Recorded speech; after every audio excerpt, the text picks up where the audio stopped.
Hello everyone, welcome to my YouTube channel. मैं अनुज कुमार और आज की वीडियो में मैं वर्ल्ड ज्योग्राफी विश्व का भूगोल की मैराथन क्लास लेकर आया हूँ आपके लिए।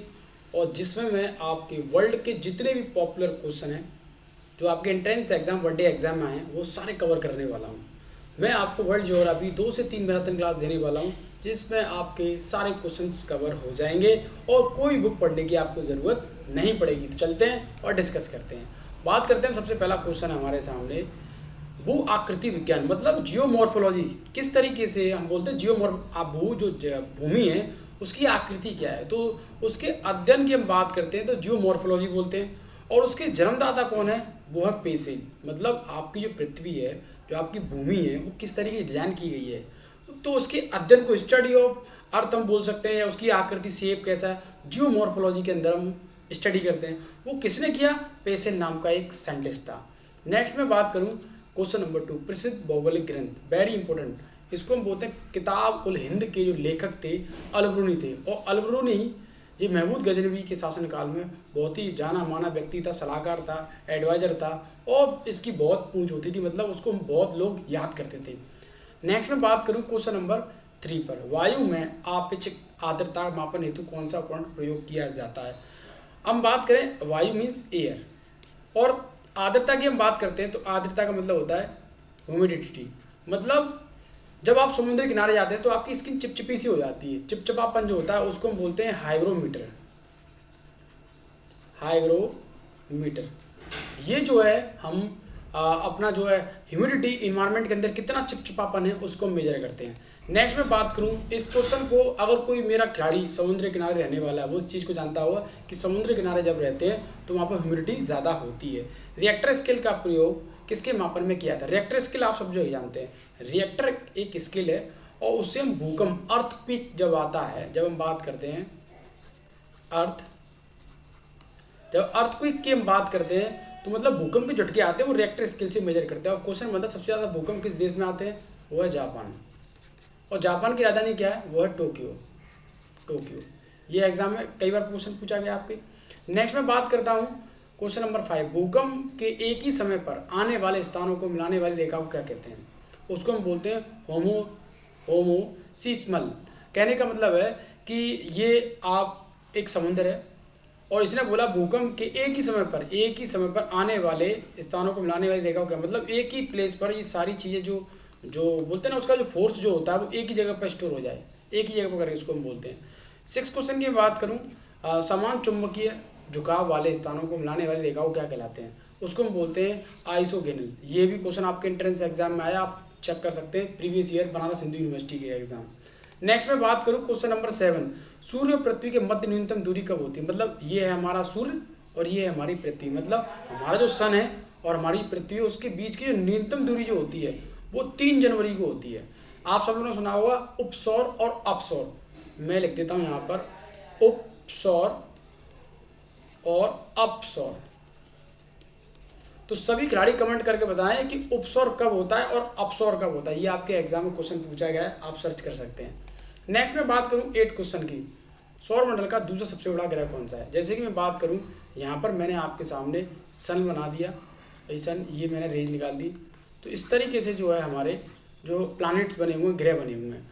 तो सबसे बड़ा जो दूसरे नंबर का है वो है हमारा शनि, और सबसे छोटा कौन सा है वो है हम बुध जिसको हम बोलते हैं मरकरी। वेरी इंपॉर्टेंट, छोटा नहीं एक भी क्वेश्चन।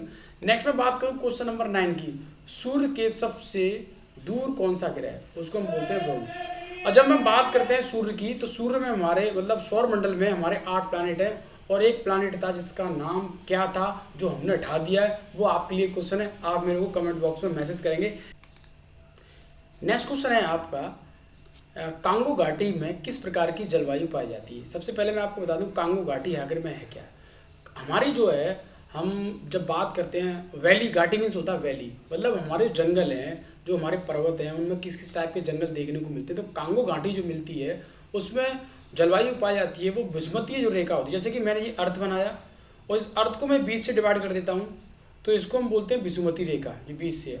और जब मैं इसको नीचे से करता हूँ इसको हम बोलते हैं कर्क रेखा, और इसको हम बोलते हैं कर्क रेखा के बाद है हमारा विषुवत सेकंड नंबर पर, ये सेकंड नंबर पर हो गया, ये फर्स्ट नंबर पर हो गया, उसके बाद होती है मकर रेखा। और इस विषुवत रेखा को हम भूमध्य रेखा भी बोलते हैं, भूमध्य रेखा। और ये कितने डिग्री पर होती है? 23 डिग्री। और ये 0 डिग्री पर होती है, ये 23 डिग्री। ये क्वेश्चन पूछा जाता है, आप पेपर खोल के देख सकते हैं, प्रीवियस ईयर का पेपर, और आपको मिलेगा। और जल्दी मैं आपको कल परसों में आपका पेपर सॉल्व कराने वाला हूँ। नेक्स्ट में 11 क्वेश्चन की बात करूँ, पृथ्वी की जुड़वां बहन, मतलब अर्थ होती है, पृथ्वी मीन्स होता है अर्थ। ट्विन प्लैनेट्स को हम किस प्लैनेट्स को बोलते हैं, या जुड़वां बहन, सगी बहन? तो वो है आपका शुक्र, उसको शुक्र को हम बोलते हैं वीनस, वीनस। नेक्स्ट, इसी को मॉर्निंग स्टार के नाम से जानते हैं, मॉर्निंग स्टार। और इसी को हम इवनिंग स्टार के नाम से जानते हैं, इवनिंग स्टार, मतलब संध्या का तारा, भोर का तारा। इस तरीके से क्वेश्चन पूछ सकता है, तो मैं एक भी क्वेश्चन नहीं छोड़ूंगा आपका। नेक्स्ट में बात करूं 12 क्वेश्चन की, शूमेकर लेवी धूमकेतु किस ग्रह से टकराया था? तो जो है बृहस्पति। और मैं आपको बता दूं, हेली धूमकेतु की हम बात करते हैं, तो ये कितने वर्ष बाद जो है हमें दिखाई पड़ा था? तो इसके लिए आप मेरे को कमेंट बॉक्स में मैसेज करेंगे। नेक्स्ट मैं बात करूं 13 की, पृथ्वी के केंद्र में पाया जाने वाला चुंबकीय पदार्थ कौन सा है? वो है निकेल। जैसे कि मेरी ये अर्थ है, और अर्थ का जो बीच वाला हिस्सा होता है उसको हम कोर बोलते हैं, ये भी नोट कर लेना। भूपटल, मध्यपटल और कोर, तो इसके बीच में सबसे ज़्यादा जो पाया जाता है वो है निकेल। नेक्स्ट में बात करूँ क्वेश्चन नंबर 14, रेडियो संचार में प्रेषण एंटीना द्वारा उत्सर्जित संकेत पृथ्वी में कहाँ होते हैं? तो वो क्षोभमंडल में होते हैं। कहने का मतलब हमारे जितने भी सैटेलाइट छोड़े जा रहे हैं, रेडियो वाले और प्रेषण एंटीना वाले, तो वो सब क्षोभमंडल में हम उनको छोड़ देते हैं, और वो हमें सिग्नल का कार्य करता है। कुछ ऐसे सैटेलाइट होते हैं, वो लास्ट वाली लेयर होती है, हमारे इन्वायरमेंट में 5 लेयर हैं, तो एकदम बाहर छोड़ दिया जाता है। तो मैं आपको बता दूं, satellite these are 2 types. Satellite जो होते हैं हमारे, हम बोलते हैं सैटेलाइट हमारे 2 टाइप्स के होते हैं। एक होता है GSLV और एक होता है SLV। एक होता है PSLV और GSLV और PSLV। GSLV मतलब geostationary satellite launch vehicle, और polar satellite launch vehicle. 2 types के सैटेलाइट हैं। वही आर्टिफिशियल सैटेलाइट है जिनको हम छोड़ते हैं अपने अंतरिक्ष में, अपने पृथ्वी की लेयरों में, कि कौन सा कहाँ पर वर्क कर रहा है। नेक्स्ट में बात करूँ 15 की, 0 डिग्री देशांतर सर्वाधिक दूरी कहाँ पर होगी? वो कर्क रेखा पर। नेक्स्ट में बात करूँ दैनिक ज्वार भाटा। ज्वार का मतलब होता है टाइड एव के बारे में आपने नाम सुना होगा, टाइड और एव। जब टाइड एव की मैं बात करता हूँ, ज्वार और भाटा, तो वो 24 घंटे 52 मिनट के अंतराल में वो आती रहती हैं। टाइड और एव मतलब ज्वार और भाटा, आप समुद्र किनारे बैठना और आप फील करना। 17 क्वेश्चन की बात करूँ, ये यहाँ पर जो है 16 क्वेश्चन है। 17 क्वेश्चन की बात करूँ, ऑस्ट्रेलिया महाद्वीप का सर्वोच्च पर्वत शिखर कौन सा है?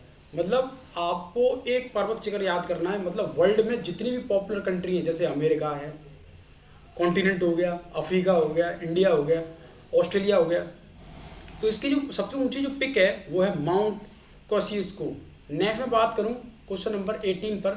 18 क्वेश्चन बोला है, किस महाद्वीप को पठारी महाद्वीप कहा जाता है? पठारी का मतलब होता है प्लेट्यू।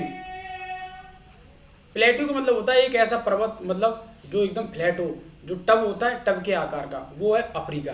और अफ्रीका को हम अंध महाद्वीप के नाम से भी जानते हैं, अंध महाद्वीप के नाम से भी जानते हैं, मतलब इसको हम बोलते हैं ब्लैक कॉन्टिनेंट। ये भी नोट कर लेना आप। नेक्स्ट मैं बात करूं 19 क्वेश्चन की, एशिया महाद्वीप का सर्वोच्च पर्वत शिखर कौन सा है? तो आप सब लोग जानते हैं माउंट एवरेस्ट है। और माउंट एवरेस्ट की लंबाई हम बात करें, लेंथ बात करें कितने मीटर में, तो 8,850 मीटर। अगर आपको ये ऑप्शन मिल जाए तो ये लगा देना 8,848 मीटर, ये मिल जाए, ये लगा देना आपको। दोनों में से आपको एक ही मिलेगा। आप बोलेंगे सर दोनों मिलेंगे तो क्या लाएंगे? आपको दोनों में मिल जाए तो ये वाला ऑप्शन लगाना है, क्योंकि काफ़ी टाइम हो गया, पहाड़ के भी सेल जो डेवलप होते हैं बढ़ते हैं, ये भी बात याद कर लेना। नेक्स्ट क्वेश्चन है आपके लिए कि माउंट एवरेस्ट को नेपाल की हम बात करते हैं, नेपाल में किस नाम से जाना जाता है? आपको कमेंट बॉक्स में मैसेज करना है। नेक्स्ट क्वेश्चन है, विश्व में तंबाकू का सबसे बड़ा उत्पादक देश कौन सा है? आंसर इज चीन। मैं आपको बता दूं, वर्ल्ड में सबसे पहला जो वायरस खोजा गया था, उस वायरस का नाम था TMV, इसको हम बोलते हैं टोबैको मैसिक वायरस। और चाइना जो है आपकी टोबैको का सबसे ज़्यादा प्रोडक्शन करती है। और चाइना से क्वेश्चन बनता है कि चाइना जो है सबसे ज़्यादा पॉपुलेशन वाला जो है कंट्री बन चुका है एशिया महाद्वीप का, वर्ल्ड में भी। 23 में विश्व के सबसे लंबे जलमग्न कैनियन कहाँ पाए जाते हैं? वो बेरिंग सागर। नेक्स्ट में बात करूँ क्वेश्चन नंबर 24, जैसे कि बेसाल्ट रूपांतरण के फलस्वरूप किस चट्टान का निर्माण करते हैं। हमने देखा है कि जब हम किसी चीज़ को देखते हैं, कोयला को हम जमीन में कई वर्षों तक गाड़ दें तो कोयला एक समय में जो है डायमंड बन जाता है। ये आप सब लोग पढ़ते हुए हैं, सोना बन जाए, डायमंड बन जाए, मैग्नेट बन जाए, कुछ ही बन जाए। तो बेसाल्ट चट्टान जो होती हैं वो अपना ट्रांसफॉर्मेशन करती हैं, तो वो बनती हैं आपकी एम्फीबोलाइट। नेक्स्ट में बात करूँ क्वेश्चन नंबर 25, किस देश में भूकंप से उत्पन्न विनाशकारी समुद्र तरंगों को सुनामी कहते हैं। जापान में। आपको बता दूं सुनामी जो शब्द है वो जापानी भाषा से लिया गया। ये क्वेश्चन बनता है आपके एग्जाम में। नेक्स्ट में बात करूं 26, हांगो नदी किस में गिरती है, तो वो है पीला सागर। हांगो नदी को हम रेड रिवर के नाम से भी जानते हैं। ये बहुत पॉपुलर है और ये सबसे ज़्यादा तबाही मचाती है चाइना के अंदर, तो मैं वो भी बताने वाला हूँ। एयरबस ज्वालामुखी कहाँ स्थित है, तो वो है आपका अंटार्कटिका महाद्वीप। और अंटार्कटिका महाद्वीप को हम बात करें वाइट कॉन्टिनेंट के नाम से जानते हैं, मतलब सफ़ेद महाद्वीप के नाम से जानते हैं। छोड़ना नहीं एक भी क्वेश्चन। नेक्स्ट में बात करूंगा आपके सामने क्वेश्चन नंबर 28, पृथ्वी की सतह के नीचे द्रव्य भूमध्य शेल क्या कहलाता है, तो वो है आपका मेगा। कहने का मतलब होता है ये है हमारी अर्थ और ये है हमारी कोर, इसको हिंदी में बोलते हैं क्रोड। तो इसके बीच में जो है लिक्विड पदार्थ में बहुत तरल अवस्था में मेगा देखने को मिलता है। जैसे आपने देखा वो ज्वालामुखी फटता है, तो ज्वालामुखी फटने के बाद बहुत सारी जो मेगा निकलता है। आपने देखा लिक्विड पदार्थ में आग निकलती है। नेक्स्ट है क्वेश्चन नंबर 29, दक्षिणी आल्प्स पर्वत कहाँ, मतलब पर्वत श्रेणी जो है वो कहाँ पर है, वो है न्यूजीलैंड में। नेक्स्ट में बात करूँ 30 की, तकला मकान मरुभूमि किस देश में है, वो है चाइना में। एक चीज़ बताना चाहूँगा कि मरुभूमि का मतलब होता है ये जो है एक रेगिस्तान है। क्या है, रेगिस्तान जिसको हम बोलते हैं डेजर्ट बोलते हैं। और सबसे बड़ा जो डेजर्ट है वो है सहारा, ये वर्ल्ड का है, ये भी नोट कर लेना आप। और गोबी की मैं बात करूं, गोबी वो है आपका एशिया का, ये भी याद कर लेना। ये दोनों क्वेश्चन बनते हैं। नेक्स्ट में बात करूं यू आकार की जो घाटी है, घाटी मतलब होता है वैली, तो वो कहाँ है, हिमानी क्षेत्र में। और यू आकार की जो घाटी हिमानी क्षेत्र में पाई जाती है, जो हमारा दक्षिण भारत है, दक्षिण भारत का हम पश्चिमी घाट की तरफ जाएं तो ये हिमानी घाटी हमें देखने को मिलती है। नेक्स्ट हम बात करें सीप का निर्माण कहाँ से होता है, वो होता है पवनों से। नेक्स्ट में बात करूँ 33, पृथ्वी के वायुमंडल का कितना प्रतिशत 29 किलोमीटर के एरिया में पाया जाता है, वो है 97%। नेक्स्ट में बात करूँ इन्वायरमेंट के अंदर सबसे ज़्यादा गैस कौन सी पाई जाती है, तो वो है नाइट्रोजन 78%, नोट कर लेना। और ऑक्सीजन की बात करूँ, ऑक्सीजन को 21% O2 से डिनोट करते हैं। वायु दाब कब सर्वाधिक होता है, जब वायु होती है कैसी, ठंडी या शुष्क, तब जाके मतलब हमारा जो एयर होता है, वायु होता है, उसमें सबसे ज़्यादा दाब होता है। नेक्स्ट में बात करूँ 35, प्रति चक्रवात में वायु दाब कहाँ अधिक होता है। कहने का मतलब जैसे ये समुद्र ले लिया आपने, ये समुद्र ले लिया, तो जब भी चक्रवात आएंगे तो ये हमेशा एक सेंटर की ओर करते हैं, सेंटर की तरफ इंडिकेट करते हैं, तो उसको हम बोलते हैं केंद्रीय। नेक्स्ट में बात करूँ 36 क्वेश्चन की, किस प्रकार की वर्षा बिजली की चमक और बादलों की गड़गड़ाहट होती है, बिजली आती है, तो उसको हम बोलते हैं संवहनीय वर्षा। नेक्स्ट मौसम आने वाला है जून में। नेक्स्ट में बात करूं विक्टोरिया झील कहाँ स्थित है, तो वो पूर्वी अफ्रीका में। और विक्टोरिया झील से ही आपकी नील नदी निकलती है, नील नदी। और ये वर्ल्ड की सबसे बड़ी नदी है। सारे खिलाड़ी नोट कर लेना, एक भी क्वेश्चन नहीं छोड़ूंगा मैं आपका। नेक्स्ट में बात करूँ 37, पृथ्वी पर समतल से सर्वाधिक नीचे झील कौन सी है, वो है मृत सागर, मतलब मरा हुआ सागर।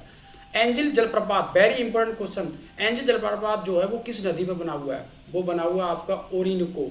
अब ये किस देश में, ये आपको कमेंट बॉक्स में करना है कि वर्ल्ड का सबसे बड़ा जलप्रपात, इसको जलप्रपात को हम बोलते हैं वाटरफॉल मतलब जो पानी जो है पहाड़ से गिर रहा है बड़ी रफ्तार में, आपने देखा वो नहाने के लिए आते हैं, तो वो कौन से देश में एंजल जलप्रपात जो कि वर्ल्ड का सबसे बड़ा है। नेक्स्ट में बात करूँ 40 क्वेश्चन, विश्व की सबसे बड़ी जहाजरानी नहर कौन सी है, वो है सुएज नहर। और सुएज नहर बनने से भारत और इंग्लैंड, मतलब लंदन की हम बात कर रहे हैं, जब ये सुएज नहर बनी तो भारत और इंग्लैंड के बीच में बहुत ही जो दूरी हमें जो कवर करनी थी, घूम के जाना पड़ता था, तो इससे बनने से हमें फायदा हुआ, हमारा डिस्टेंस कम हो गया। ये भी क्वेश्चन बना है। और मैं आपको बता दूं सुएज नहर की लगभग 169 किलोमीटर जो इसकी लगभग दूरी है। और हम बोल सकते हैं नेक्स्ट हम बात करें गल्फ स्ट्रीम की धारा की उत्पत्ति कहाँ होती है। ये जो गल्फ स्ट्रीम की धारा जो है वो मैक्सिको की खाड़ी में होती है।